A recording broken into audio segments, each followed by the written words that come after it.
Hi, this is Kevin Tyler, and I'm here to tell you why Brigham Young is an important leader in the history of America. Now, first things first, this is a picture of him. This is what he looked like later on in his life. He didn't sport the beard until much later in his life, until the 1850s. By that time, he was already 50-something, He's getting old. He was generally considered to be very well built. His mouth and chin were firm. His features bespoke of his iron will. He was composed and quiet and gentle and easygoing, but he was very, very charismatic and thunderous when talking and speaking to the people. Who is he? Alright, so we're going to talk about what he looked like, but what someone looks like is not really what defines them, right? So, he's all these different things here. He was a religious leader. He claimed to be a prophet of God, especially after, and this didn't happen until after the first prophet of the church died, but he was chosen as that prophet's successor. He was a politician. He served terms as the governor of Utah, and also was very clever in his handling of westward expansion.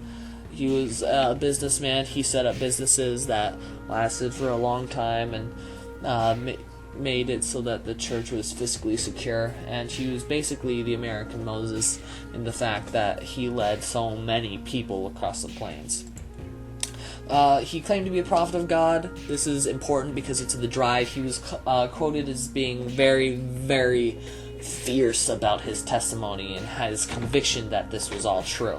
Before he claimed to be a prophet, he worked many trades. He was born in a large family, so he left kind of early on in his life to pursue what he felt he might want to do. So he did a bunch of apprenticeships doing carpentry, among other things. After converting to the church, he was called on a mission, called on a bunch of missions, actually. England, Eastern United States, and other places as well. And he taught according to the teachings of the first prophet, Joseph Smith, who he was very good friends with. Next, he brought the tired and beaten members of the Church of Jesus Christ of Latter-day Saints across the plains to the Utah Territory. And this is important because this territory was basically unsettled, and it was controlled by Mexico, but that's less important. But it was basically unsettled. Not really a lot of people were over there. There was kind of people in California, but they had to drive a ship across the whole place. But this all happened same time as other famous explorers. There was lots of other famous explorers who ended up over there too, and he kind of paved the way for a lot of them. He spread the fingers of this church to other western states and territories. Basically, he made some odd 350 settlements in not only Utah, but what would later be Idaho, Wyoming, Nevada, Arizona, and even California. So all of these different places were kind of settled mostly by the Mormons.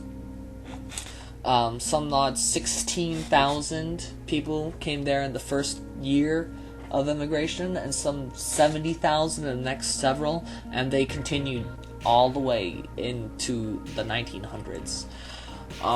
He made it possible for these settlements to easily communicate through the development of the transcontinental telegraph line and the Deseret telegraph line that went from east to west and north to south to make sure that all of the different places could communicate with Salt Lake City, which was the central hub of the culture.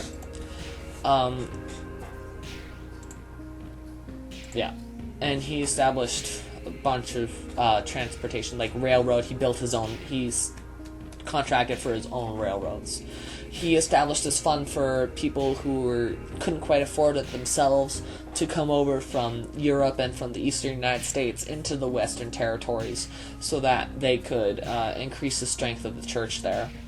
When they first got to Salt Lake, there was lots of discussion over who would live where And so Brigham Young, along with many cartographers and land surveyors and other people of those professions, went around and split up the land how they thought it should be split up. He also set up and helped others set up businesses in production, manufacturing, and agriculture, so that they could be kind of self-sufficient in a way, so that they wouldn't have to import from outside of the Great Basin area and the mountain ranges right there.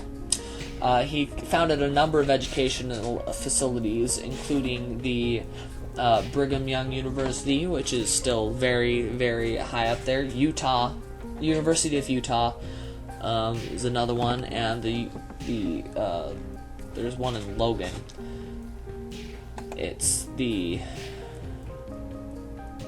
Brigham Young College in Logan, Utah. And these are the ones he did, not to mention the ones other people that he inspired set up.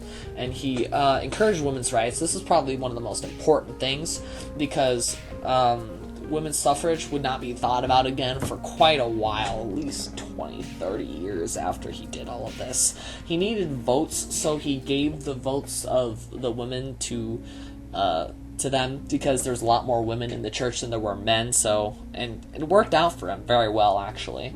But he also encouraged their education, especially in the field of medicine, because he felt that he was actually quoted as saying, although I'm paraphrasing here, that on the earth we need to learn as much as we can, because once we die we'll just continue to keep learning, and that's just how life is, right? He also organized social groups and belief systems so that everybody could become friends with each other, because he wanted to make sure the church was strong in function and organization.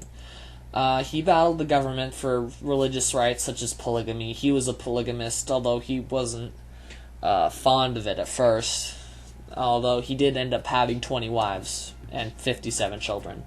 He served 2 terms as territorial governor of Utah, at which time he fought for polygamy. He created he paid for the telegraphs and railroads and all these other things that he did.